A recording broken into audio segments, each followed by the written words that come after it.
a $10 million lawsuit to recover the damages for the young man against the Dietrich School District and some of its employees and volunteers.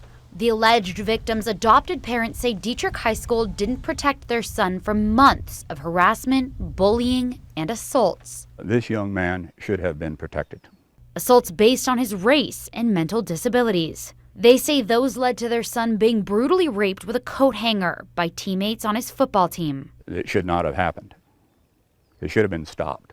The family's attorney says school officials turned a blind eye, especially toward John Howard, a young man from Texas who moved to Idaho to live with relatives after getting in trouble. Their suit alleges that in the fall, the teen was hazed by the football team and forced to fight Howard as coaches stood by. The attorney adds that teammates also drew a picture on a chalkboard of the victim sitting in the back of a bus. This was his first year of going out for varsity football. In the lawsuit, prosecutors say the rape happened after one teammate pretended to offer the alleged victim a hug. He held him down as another boy inserted a coat hanger into his rectum. Prosecutors say a third attacker then kicked the coat hanger in further, causing serious injuries. They are merely allegations at this point, but they're, of course, serious allegations for any school district. Former Attorney General David Leroy says the next immediate step for this lawsuit is the district's review.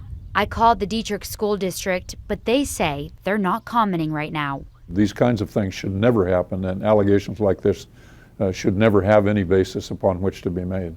On top of the civil suit, criminal charges were brought against all three boys back in March after months of investigation. If convicted, 17-year-old Ward and 18-year-old Howard could face life in prison. Both of the complaints currently on file allege adult-type activity against these individuals. The 16-year-old student is being charged as a juvenile.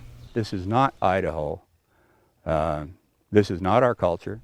This is not our people for something like this to happen. It's an absolute aberration.